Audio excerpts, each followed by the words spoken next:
श्रीक्षेत्र को जाए तो रथयात्रा देखी कभी हाथ देखी रथयात्रा देखी तो मैंने जगन्नाथ भजन गाँच हाथ लगे जना दे समस्ते गाँच हाँ ठीक अच्छे आम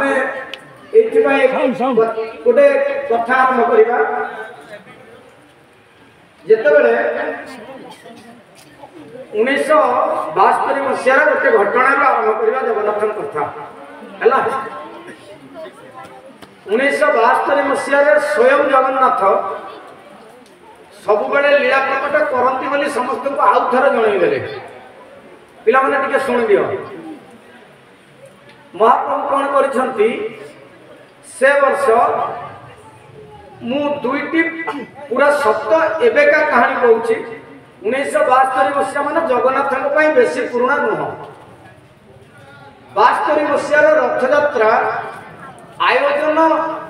चलुला बेले तत्कालीन जे थांती कलेक्टर से दायित्व दिया जाए रथयात्रा केमिति हम आ तमें जान जे जगन्नाथ महाप्रभुंकर रथयात्रा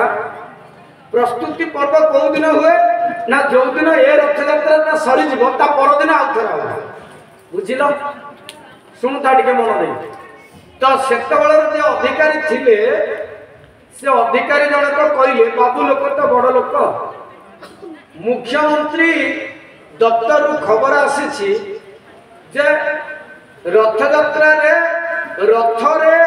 जगन्नाथ को देखिकी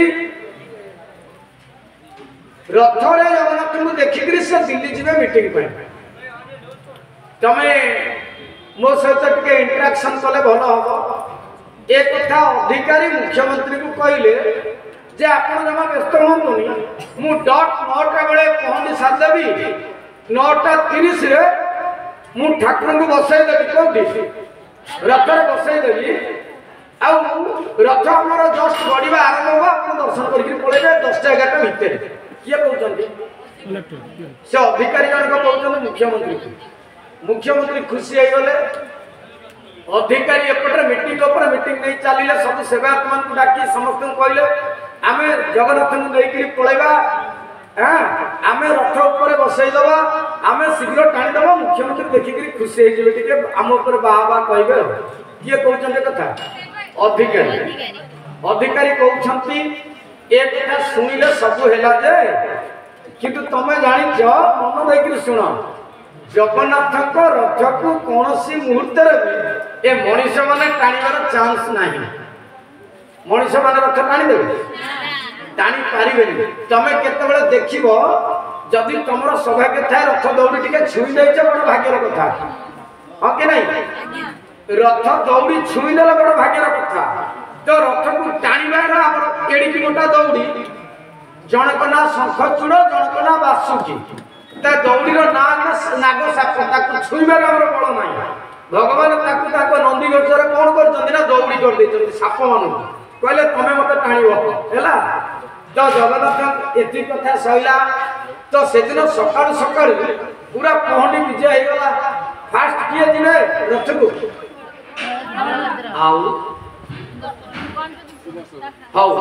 सुदर्शन बलभद्र सुभद्रा ये समस्त रथ को पलैले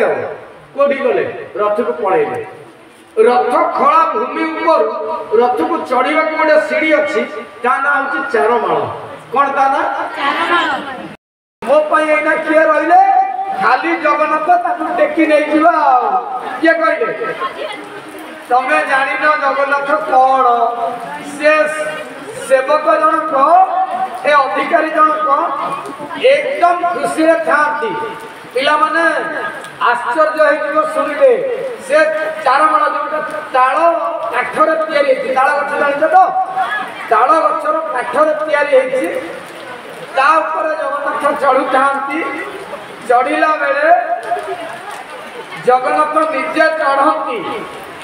ए दईता मैंने टेकिक नहीं पारे 200 अधिक दईता माने जगन्नाथ बलभद्र सुभद्रा 3 बाड़ू पूरा बछा बछा 70 लेखा सेवायत आसिले दईता माने जो मैंने जगन्नाथ को टेकिक रखिए से आसला महाप्रभु चारमाळर चारिटा स्टेप जाइछंती सुनिल कि नहीं पूरा ऊपर को एमती ओल्टिले ऊपर इंद्र चंद्र वरुण जेते देवता अच्छी समस्त को ठीक अनैले ये 200 सेवायत तले बुझे कि नहीं तो 9टा बाजीगला ये अधिकारी कहले कौन तुम दैता 200 जन हेलनी जगन्नाथ तुम नहीं पार गोटे दैता माँ भौणी नहीं सोचिले कहले अरे जगन्नाथ तमें टेकुच ना आम टेकुच 4 स्टेप रु 5 स्टेप जीवे हाँ कि नहीं 210 जन दैतापति अकृत कार्य हेले गोटे स्टेप उठे पाइले झाड़ नाल से तल सब खसड़ा हो गलानी तुम बुझीपार ना केसटा महाप्रभु महामेरु हो जाइछंती पूरा जमती हिमालय पर्वतर ओजन ताकठे पशि सी एमती होना कि एमती होना कि एमती होना एमती छिड़ा होती कौन तू कर ये सेवक जी अधिकारी सबू जाक दैतापति मानकर कला कौशल फेल माइला मन भरिक अधिकारी की शोधिले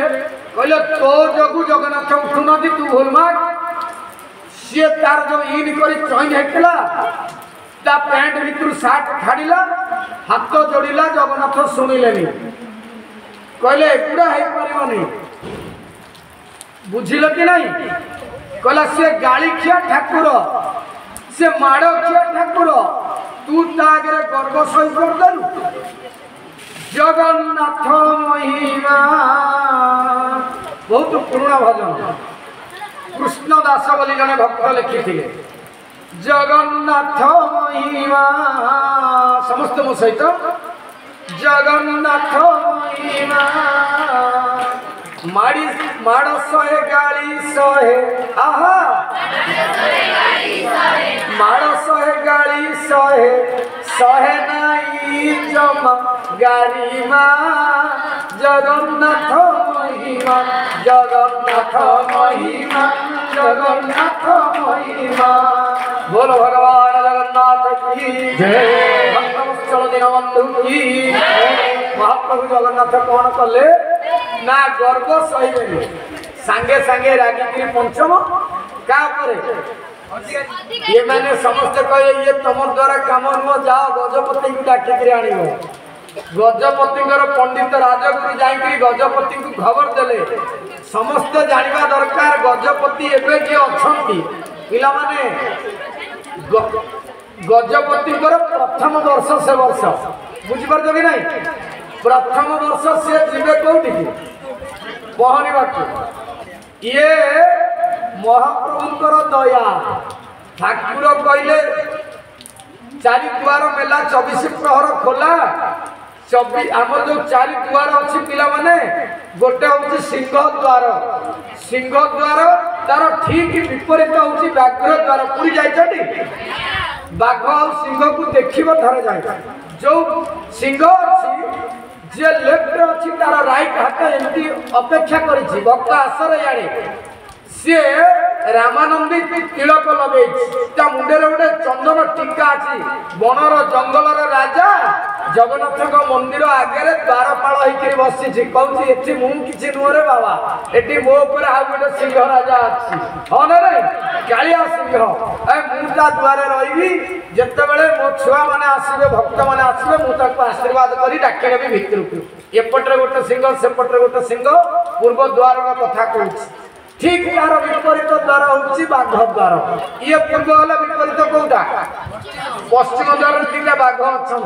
मन देकर शुण तमें मैंने गले सिंह द्वार जीवा नीति विधि हूँ सिंह द्वार भक्त जीवे बाघ द्वार सेवक जीवे जो मैंने सेवक सेवक सहित ताल पछपटू बाघ द्वार पछपटू तो सेकर बाटर तमें मैंने जापर किए जीवे सेवक मान जीवे ये 2टा हिंस्र प्राणी की नहीं ये मैंने नॉनवेज खाती किंतु जगी जगी कौन जगन्नाथ दुआर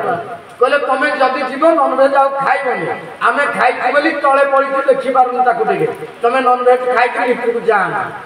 सेपटर आउ जो दुटा छंती गोटे हैला घोड़ा द्वार को पटरे दक्षिण द्वार ना उत्तर नहीं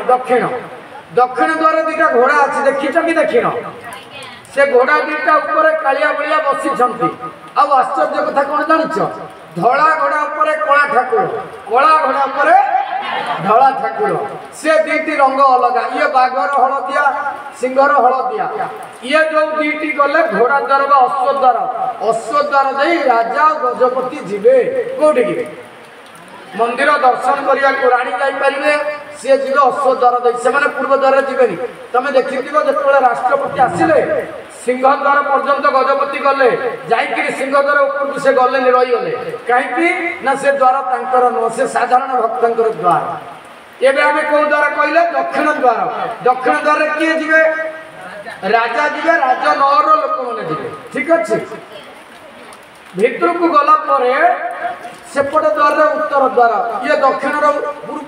विपरीत कौन उत्तर द्वार आउटे वेजिटेरियन जगी किए से हाथी द्वार दीटा हाथी जगी से हाथी रंग केमितिया देखि न तो मु भी कहबिनी तमे गले देखिबो मो कथा मन पकेबो शिवेंद्र भाई आसी कहितला से रंग दीटा कौन तो मु कहली कोन कि से जो द्वार देकरी दारू प्रवेश करंती किए केते बेले नव कलेवर बेले महाप्रभु जेतेबेले एई जो दारू विग्रह अछंती जेतेबेले शरीर छाड़िबे सेतेबेले सेई बाट देकरी दारू प्रवेश करिवे उत्तर द्वार रे गले लेफ्ट गले आंद बाजार पड़िबो ह कि नहीं तमरो जमते गुरु ए सब अध्यापक अध्यापिका माने अछंती जगन्नाथकर जने गुरु अछंती किए से जाइके देखिछ जीव जेतेबेले तुम जीव जगन्नाथ गुरु किए खोजिबो जड़े महादेव होती चारि द्वार चारि महादेव अच्छा चारि द्वार चारि हनुमान अच्छा चारि द्वार चारि गणेश अच्छा आउ समुदाय 8 जन माँ अष्टमंगला श्रीक्षेत्र को जगी श्रीमंदिर को भी जगी बटमंगला बाटमंगला बुझीगला तो मुझे द्वारटी कथा कहली उत्तर द्वार हाथी अच्छी तो गजपति केतेबेले कुआडे जीवा कथा गजपति मुकुट पिंधि रथ को जीवा कथा हाँ कि ना किंतु तांको अबेलारे डका गला कोठी की रथ को जीवा पई सेतबेले तो छेड़ा पड़ा टाइम हेनी कुआडे जीवे तो जेमा देई तांको मां कइले जगन्नाथ चारमाळार पंचम पहाचर छिड़ा होती पहाच माने लंबा होती स्लोप टे तो तमें को सेठू कौन जगन्नाथ उपरको उठिले तो गजपति हिसाब से तमें जाओ महाप्रभु कान रे कहीकि आस मणिमा आमर भूल है कौन आमको क्षमा कर आम रथ गड़ापी आपण उपरको विराजमान करने दरकार 1.5 घंटा लेट हो सारा गजपति खाली पादरे चली चली आसिले राजा बेसरे नुह राजा बेसरे जीवे बारिदिकी राजा बेसरे जीवे छेरा पहरा करियकु राजा बेसरे मंदिर को जाई पारंती खाली देह गोटे उत्तरीय पकई खाली पादरे राजनगर रथ खड़ा पर्यंत ततला बाली रे दौड़ी दौड़ी आसिले आसिक जगन्नाथ से जानी ना भल कर प्रथम वर्ष कहले मणिमा आमर भूल कौन है गजपति कौन कले पिला माने सुन निजे बेसी बयस हो न थाए तो चारमूल ऊपर को चढ़ी गले सुन जमती घर लोक को माने कौन गोटे निहाती जरूरी काम अच्छी मुझे बसी गोटे जरूरी काम पड़ा मत भारती भाईना आसवे मो कान किसी कहीदेवे सी जमी कहती जगन्नाथ कान ना कान जो थो से भाविक गजपति कहले मणिमा जहाँ भूल होकर सेवक मत क्षमा कर चढ़तु ए जो मैंने उत्तरीय पिंधिकी बापू बोले से बोधे कौन भूल कर ठाकुर आमको क्षमा कर एति कि नहीं गजपति जगन्नाथ महाप्रभुଙ୍କର आखि आ कान को आउंसी देला बेले पिला माने सुन हेमंत भाई जगन्नाथ को चका आखि जिते आउंसी दौरान शुणुव जगन्नाथ आखि धार धार लुह गली पड़ुची गजपति देखी देखी आश्चर्य उत्तरीय गरम झाड़ बहुची ना से लुह पोछि चलिए चका आखि लुह झरी आसुची कहले मणिमा कौन कार कौटी किए दुख कष्ट अच्छे जे आपण कांदुछंती मही मंडल रे नाही एमिति दिया भक्त लागि जाखिरु झरइलु हो सदा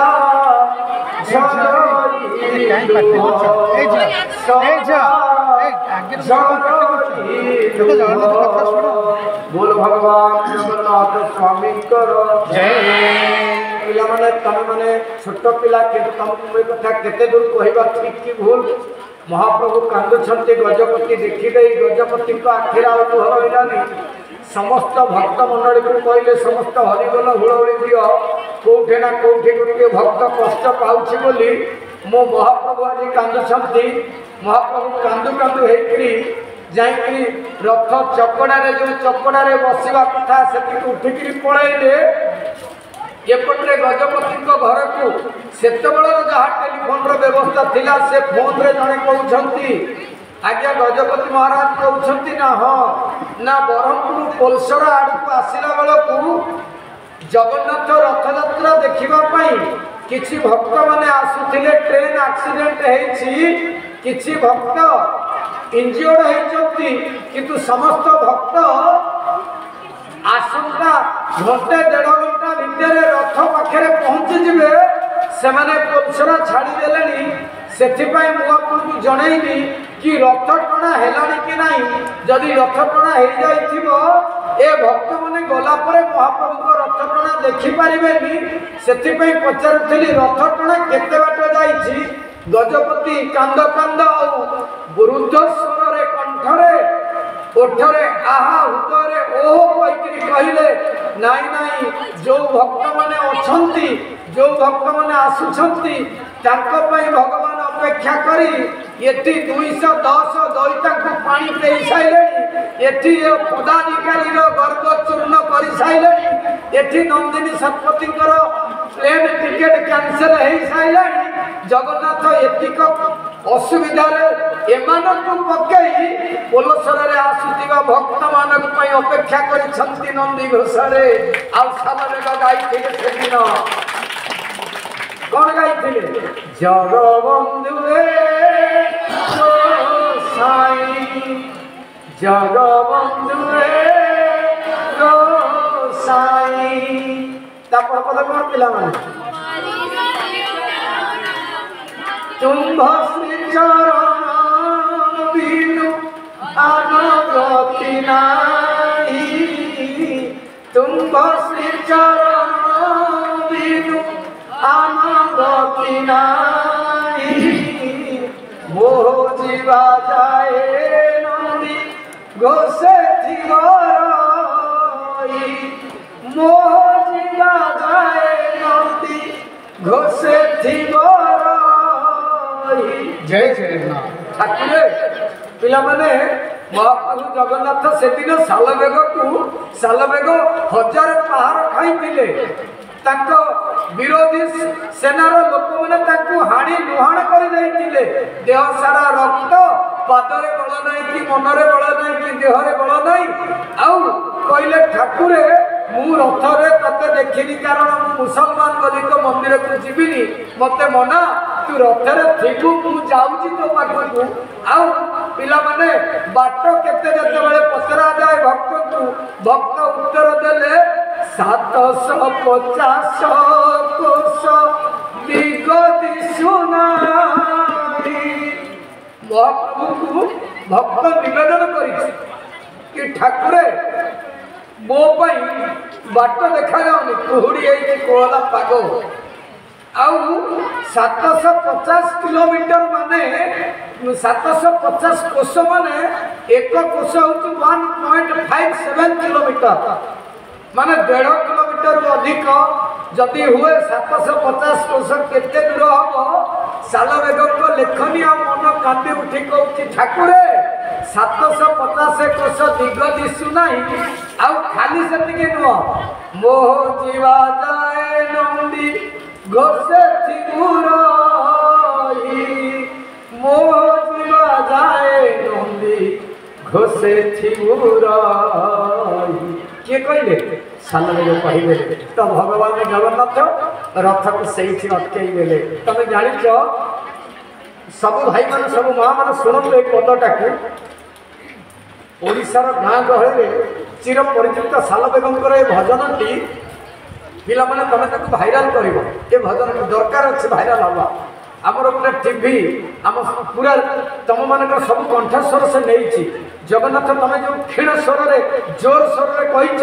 ସବୁଯାକ ତା ଭିତରେ ଆବଦ୍ଧ ହେଇଛି। ସକ୍ଷମ ଟିଭି ବୋଲି ବର୍ତ୍ତମାନ ଏଇଠୁ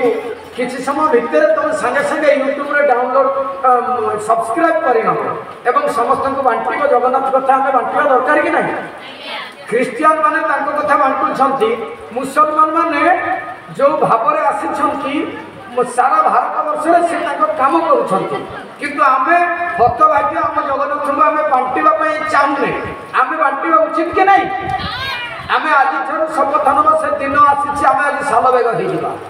ଆମ ପାଇଁ ରଥ ଅଟକିଛି। ମହାପ୍ରଭୁ ଯେତେ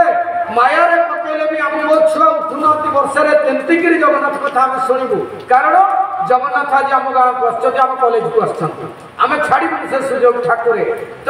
ସାଲବେଗଙ୍କର ସେ ପର,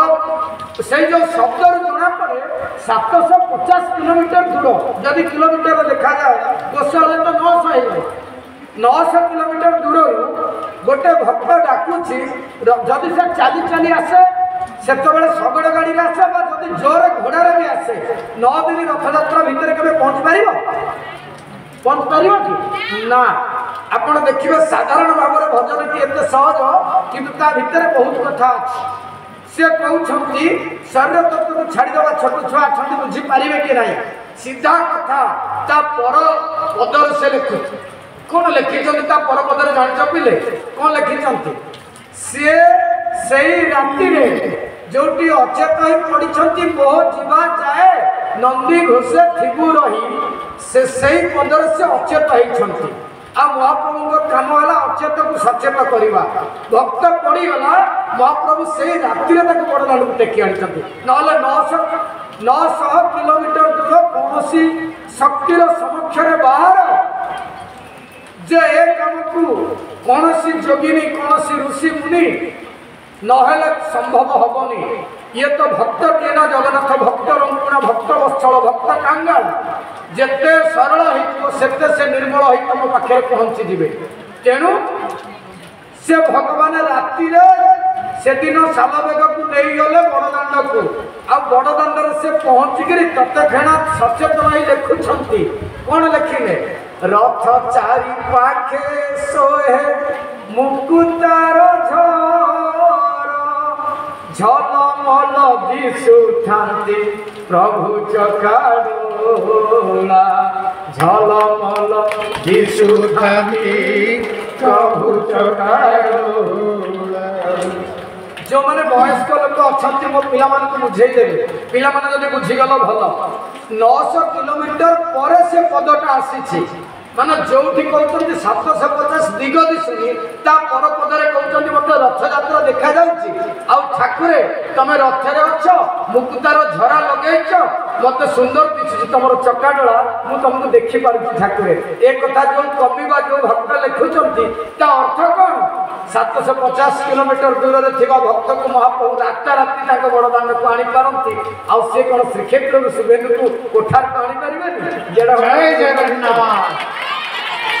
ଏଥରକ ବୁଝିପାରିଲେ? ମତେ ମୋହନ ଭାଇ ସେଇଆ କହିଲେ, କହିଲେ ଭାଇ ଆମେ କିଛି ଖାଇନେ। ମୁଁ କହିଲି ସେ ସବୁ କାମକୁ ସକ୍ଷମ କରୁଥିବାରୁ ତାର ଭଲ ନାଁ ହେଉଛି ସକ୍ଷମ। ଆଉ ଆମେ ଆମ ଟିଭିର ନାଁଟା ଦେଇଛୁ ସକ୍ଷମ।